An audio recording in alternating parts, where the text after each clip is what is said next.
يا رسول الله سلام عليك يا رفيع الشان يا رفيع الشان يا رفيع الشان والدرج.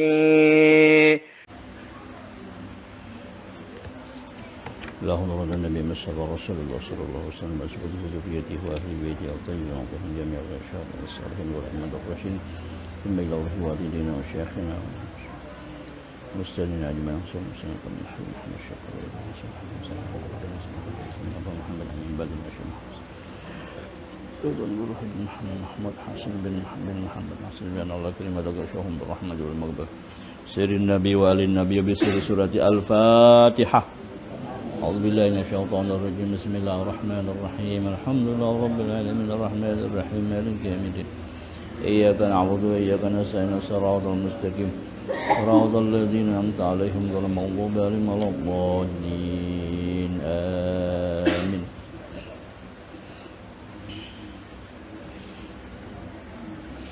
بسم الله الرحمن الرحيم. الحمد لله رب العالمين. اللهم صل وسلم على سيدنا ومولانا محمد وعلى آله وأصحابه أجمعين. سبحانك لا علم لنا إلا ما علمتنا إنك أنت العليم الحكيم ولا حول ولا قوة إلا بالله العلي العظيم. رب اشرح لي صدري ويسر لي أمري واحلل عقدة من لساني يفقهوا قولي. اللهم افتح علينا فتوح العارفين وانشر علينا رحمتك يا أرحم الراحمين. قال المؤلف رحمه الله تعالى ودمن naf'a bihi wa bi ulumihi bid-daraini amin. Salat ada mempunyai dua arti. Yang pertama salat pada istilah logatan, yaitu menurut bahasa adalah berdoa, memohon kepada Allah Subhanahu wa taala. Dan yang kedua, salat pada istilah syariat adalah aqwalun wa af'alun mubtatahatun bitakbir wa mukhtatimatun bitaslimi bi arkanin makhsusatin. Artinya, salat menurut istilah syariat adalah perkataan dan perbuatan atau bacaan-bacaan yang dimulai dengan takbir dan diakhiri dengan salam dengan rukun-rukun yang telah ditentukan. Jamaah sekalian yang dirahmati oleh Allah Subhanahu wa taala, alhamdulillah kembali kita bisa melanjutkan daripada amaliyah rutin kita, yaitu pembacaan Ratibul Atas yang dilanjutkan dengan niat kita sama-sama, yaitu niat talabul ilmi, sambil kita menunggu tibanya salat fardu isya berjamaah, dan mudah-mudahan kegiatan kita ini mendapat ridha dari Allah Subhanahu wa taala, diberikan keberkahan kepada kita dunia dan akhirat, diberikan dalam keberkahan di dalam usaha, keberkahan di dalam usia kita, keberkahan dalam rumah tangga, bahkan di dalam keluarga kita, amin ya rabbal alamin. Bacaan kita pada malam hari ini adalah di sekitar masalah salat. Jadi salat itu ada menurut bahasa. Jadi menurut bahasa salat itu as-salatu lugatan ad-doa. Salat menurut bahasa adalah doa. Itu menurut bahasa. Adapun menurut istilah syariat ya, maka beberapa ucapan, beberapa perbuatan yang diawali dengan takbir, diakhiri dengan salam, dengan rukun-rukun tertentu, itu namanya salat. Nah, lalu kita di sini akan bicarakan masalah salat ini. Yang pertama yang harus kita lakukan adalah ketika kita hendak melakukan salat, yaitu suci badan, pakaian, dan suci tempat dari segala najis. Jadi harus bersih tiga ini. Tiga. Pertama, badan kita. Diusahakan semaksimal mungkin kita mengoreksi, memperhatikan bahwa diri kita betul-betul bersih. Bersih dari dua, dari najis, ya, dari hadas kecil, kemudian bersih dari hadas besar. Nah, hadas kecil ini seperti buang angin, kemudian kencing, berak. Nah, ketika kita melakukan istinja, maka kita harus mengikuti aturan syariat. Betul-betul diperhatikan. Air yang dipakai dalam untuk bersuci, dipastikan bahwa air itu mutlak. Makanya kita berhati-hati. Termasuk cara kita berhati-hati, kalau bisa keran kita itu kita kasih selang, itu lebih nyaman. Daripada air ditampung di bak, di ember kah, di drum kah, nanti kita berwudu di situ dikhawatirkan. Ya namanya kita kan tidak bisa menunggu menjaga 24 jam. Ada cecak berak jatuh ke dalam ember situ, tidak tahu kita. Ada lagi kotoran misalkan macam-macam. Nah makanya diusahakan harus semaksimal mungkin kita berupaya bahwa air yang kita pakai itu harus betul-betul bersih, air mutlak. Jadi suci badan, oke. Yang kedua suci tempat. Nah, kalau di musala kan sudah pasti bersih. Tapi kalau di rumah, ya kita kan tidak bisa barangkali kita punya anak kecil, ya. Ada keponakan kah, cucu kah. Ya, apalagi cucuratan. Ya. Anak hal sudah tua masih berenakan juga kan apa itu. Nah itu hati-hati. Artinya apa? Ketika dia bakameh kah, nah itu membersihinya itu yang dihati-akan. Ya, jadi suci tempat, suci pakaian. Nah pakaian di sini ada sucinya harus betul-betul memenuhi kriteria. Ada dua hal.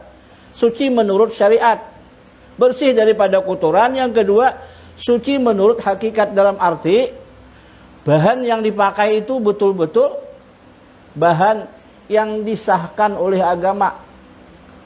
Apa maksudnya? Bahannya itu tidak dilarang. Kan ada bahan yang dilarang tuh. Misalkan sembahyang pakai kain sutra. Apabila di atas 75%, dia tidak boleh. Mau saking sugihnya nih. Kalau tapih sutra, harganya 5 juta umpamanya. Sudah dipastikan bahwa ini 100% sutra. Tidak boleh dipakai sembahyang. Kenapa? Itu agama melarang. Ada.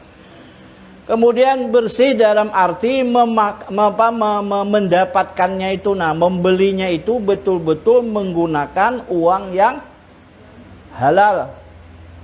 Bukan hasil rampasan, bukan hasil tipuan atau misalkan mencuri dan sebagainya. Itu harus dipastikan. Jadi kita kalau hendak memakai pakaian untuk sembahyang itu, usahakan berhati-hati. Ya. Seperti apa? Ya kita teliti dari mana asal duit ini. Tapi kalau kita sendiri yang misalkan bekerja, jelas usaha kita tidak dilarang di agama, ada hasil, tuarakan ya. Diniatkan pakaian ini untuk dipakai sembahyang. Nah itu luar biasa. Karena ada ancaman. Manishtara thauban. Barang siapa membeli pakaian bi asyrati darahima, dengan harga 10 dirham. Wa fihi dirhamun min haram. Di dalam 10 dirham itu ada satu saja yang haram. Maka Allah tidak terima sembahyang orang itu selama kalau dia memakai pakaian tersebut di dalam sembahyang. Nah kita berhati-hati. Bapak misalkan pas habis karena togel dapat tokorakan kamu apa mau kena sejadah. Jangan ya.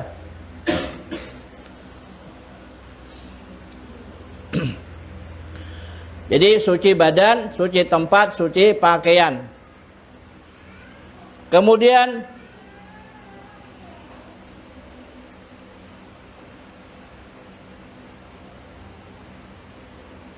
yang kedua, suci badan dari hadas kecil dan hadas besar. Itu kalau hadas besar maka dengan usaha kita yaitu mandi wajib. Yang ketiga, menutupi aurat. Aurat laki-laki di dalam sembahyang adalah yaitu menutupi anggota antara pusat dan lutut, termasuk pusatnya dan lututnya ditutup. Jadi mun sida pian hakon dah sembahyang teh enggan sini aja nah. Asa tertutup aja pusat lawan lutut tuh labuhan apa boleh aja dah. Nah, cuman kira-kira layak kada? Itu di dalam sembahyang. Adapun perempuan maka dia seluruh tubuhnya kecuali muka dan telapak tangan. Kemudian yang keempat, salat itu tepat pada waktunya, jangan di luar waktu. Artinya belum masuk sewaktu salat sudah mulai labuh lah, kan bisa. Nah, jadi ada rukun tertentu.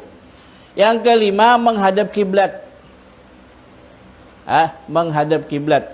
Yang keenam, mengetahui rukun dan kewajiban pada waktu salat. Ini salah satu yang perlu kita tekankan.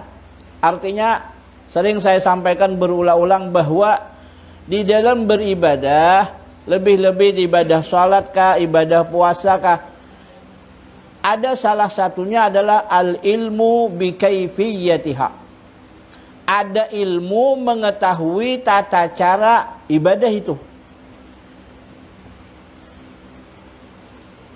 Misalnya di dalam sembahyang, kita harus mengetahui syarat wajib sembahyang, syarat sah sembahyang. Di dalam sembahyang itu sendiri kita harus bisa membedakan mana bacaan wajib, mana bacaan sunnah, mana gerakan wajib, mana gerakan sunnah. Itu satu persatu terperinci.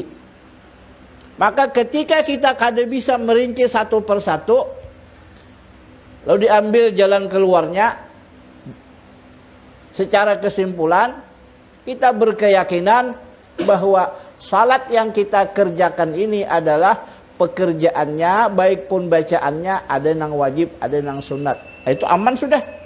Artinya kita tahu bahwa gerakan di dalam sembahyang ini ada yang wajib, ada yang sunat. Kalau kita tidak bisa membedakan satu persatu. Nah, itu keterangan ada di dalam kitab namanya Sulamut Taufik, ada di situ. Jadi kada bisa sembarangan kita berudu. Pas berudu lah, selesai berudu ditakoni orang, "Bu, pianti berudu kah?" "Nggih." "Basuh telinga itu apa hukumnya?" "Wajib." Nah, itu artinya orang ini kada berilmu. Basuh telinga itu kan sunnah. Ada zaman dahulu kuis, masih ada TPI dulu, televisi pendidikan Indonesia. Ingat mana kita? Ada pertanyaan, apa hukumnya tahiyat awal? Wah, ibu-ibu angkat tangan langsung, wajib. Ini mana wajibnya? Tahiyat awal itu sunnah. Nah, kita kan harus bisa membedakan sampai ke situ. Kalau kita tidak bisa membedakan satu persatu, maka jalan keluarnya tadi mengetahui, meyakini, mengitikadkan secara umum bahwa gerakan bacaan di dalam sembahyang itu ada wajib, ada sunnah. Supaya apa? Supaya jangan nanti kebalik. Yang wajib dikira sunnah, yang sunnah dikira wajib. Kalau terjadi hal semacam ini, itu salatnya juga belum bisa dikatakan sah. Kenapa? Dia tidak bisa membedakan. Nah, jadi penting sekali belajar tentang daripada kaifiat tata cara salat itu. Mengetahui rukun dan kewajiban pada waktu salat. Yang ketujuh, mengetahui tentang yang membatalkan ibadah salat. Jadi kita harus tahu. Kenapa? Supaya kita menghindarinya. Jangan yang kayak terjadi dalam kisah orang Malaysia, kan, sembahyang bertiga. Habis belajar fikih. Di antara pembatal sembahyang adalah berbicara. Berbicara, berkata-kata. Itu membatalkan sembahyang. Jadilah imam dia. Rupanya di belakang bepandir berdua. Ujar seikong, ujar makmumnya, orang sembahyang kada boleh bepandir, batal. Padahal dia bepandir juga.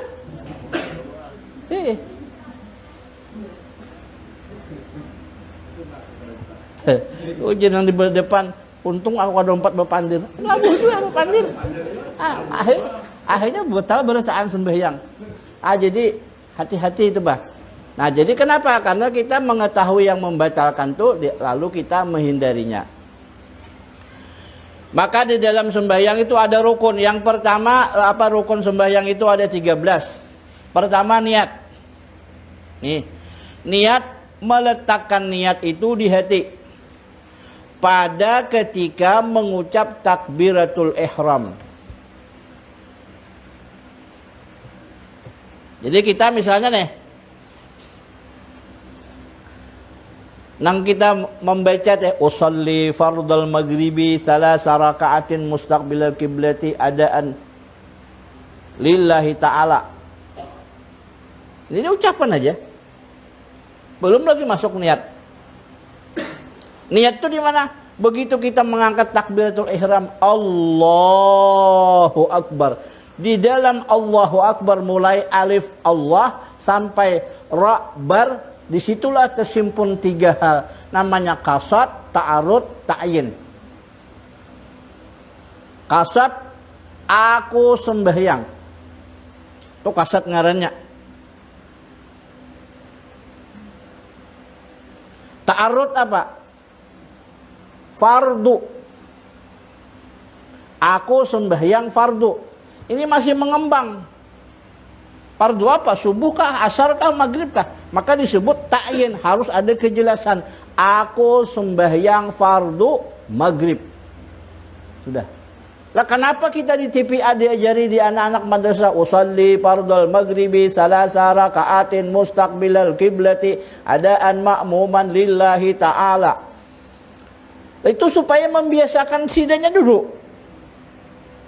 Cocok apa? Sesuai dengan usia dia. Sesuai dengan kemampuan dia supaya terbiasa. Kalau kita sudah mampu dan cerdas, mampu melewati hal semacam itu, ujur guru bahari, sekolah itu ada TK, ada SD, ada SMP, ada SMA. Nah, ikam hendak sekolah di mana? Mau sudah paham teh. Jadi maksudnya apa? Di dalam niat itu, niat di dalam hati. Kapan mulainya? Waktu kita Allahu Akbar. Nah, waktu kita mengucapkan, meletakkan hati di dalam hati tersebut, disitulah 3 hal tadi tersimpul. Qasad, ta'arud, ta'yin. Nah, kena itu ada nih yang kritis lagi pertanyaannya. Wah, Pak Ustadz, kalau begitu otomatis lupa lawan Allah Ta'ala. Maka kita Allahu Akbar. Sementara hati kita, aku sembahyang fardu maghrib. Ah, ini.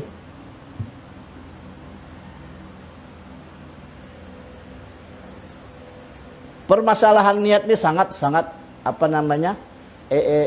dikatakan rumit ya rumit. Tapi dikatakan mudah ya mudah. Jadi ada salah satu ulama dari Malaysia. Waktu itu penjelasan daripada almarhum Tuan Guru Kiai Badaruddin, guru ibad di Matapura, almarhum. Bicara masalah niat.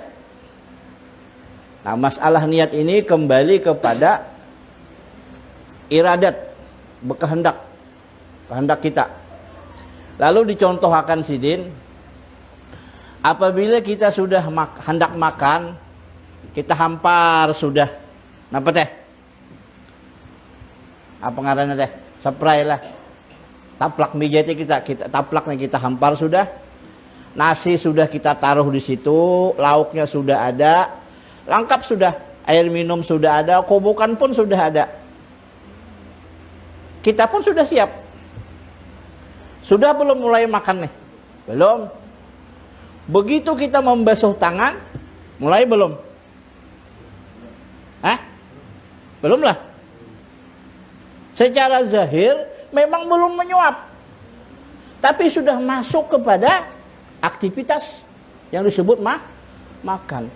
Makanya tidak ada orang yang beranggapan kalau niat itu ya sudah begitu keluar rumah, nak sembahyang sudah hujannya. Karena kau disalahkan. Tapi Imam Syafi'i mengatur bahwa niat itu fil qalbi, di hati. Qasdu syai'in muqtaranan bi fi'lihi. Mengkasat sesuatu langsung digawi. Jadi kita begitu mengucap Allahu Akbar, itu sepersekian detik hati kita bicara, aku sembahyang fardu maghrib. Nah, kada usaha pun sudah tuh hatu-hatu membuat aku sembahyang fardu maghrib 3 rakaat madhab kiblat. Wah, kelawasan. Itu nang waktu biak tuh biaran ke itu. Kita sudah. Kenapa? Karena nang aku sembahyang fardu maghrib itu kan sudah habis, dah simpul sudah. Nang menghadap kiblat 3 rakaat. Isinya 3 tadi aja kasat ta'aruf ta'yin. Aku sembahyang fardu maghrib. Kalau jadi makmum, nah wajib ditambahi makmuman lillahi ta'ala. Jadi niat tadi. Niat di dalam hati. Kemudian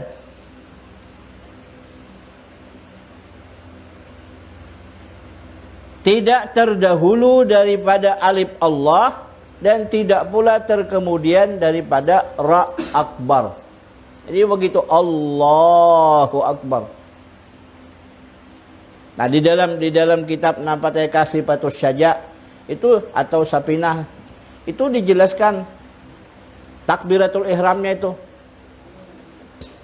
Kada boleh mentasditakan huruf ba. Allahu Akbar.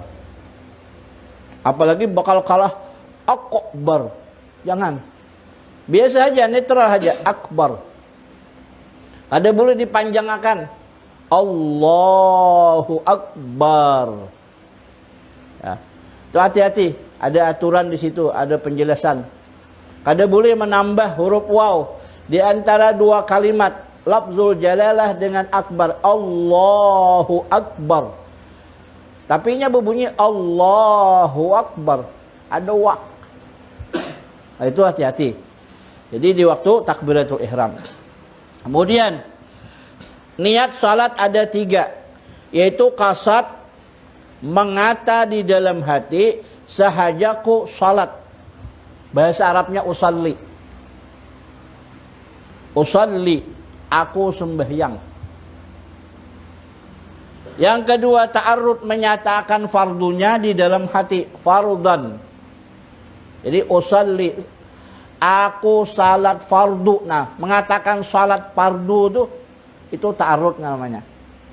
Lalu yang ketiga, ta'yin, menentukan waktunya, zuhur atau asar atau lainnya. Jadi 3 hal ini wajib. Kada bisa lepas di waktu kita melakukan niat.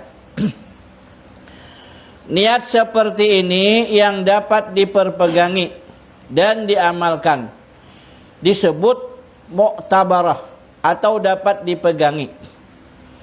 Hadis Nabi sallallahu alaihi wasallam, innamal a'malu binniyati wa innama likulli imri'in ma nawa. Artinya sesungguhnya segala amal perbuatan itu bergantung kepada niat. Dan bagi tiap-tiap seseorang akan mendapatkan pahala nilai dari apa yang dia niatkan. Di dalam ibadah salat wajib, meletakkan niat di dalam hati pada waktu mengata atau mengucap Allahu Akbar. Di sanalah qasad, ta'arud dan ta'yin. Jadi di dalam takbiratul ihram tadi, andai kata dibunyikan di dalam hati kita itu, maka tersimpun aku salat fardu maghrib. Sudah. Itu saja intinya. Adapun misalkan yang tadi menghadap kiblat 3 rakaat itu kan kembangannya aja. Nah. Kemudian hakikat niat. Hakikat niat ialah ketika seseorang hendak berbuat ibadah atau hendak berbuat baik, maka ta'alluq iradatul haqqi atau kehendak Tuhan sebenarnya terhadap hati hamba. Nah, di sini nanti insyaallah pada minggu yang akan datang, pada malam Rabu yang akan datang akan kita lanjutkan diperdalam tentang kajian tentang niat ini, kembali kepada yaitu iradat. Apa itu iradat? Kembali kepada sifat 20, di mana sifat Allah Subhanahu wa taala salah satunya adalah iradat. Artinya Allah taala berkehendak, maka Allah menjatuhkan kehendak itu ke dalam hati kita.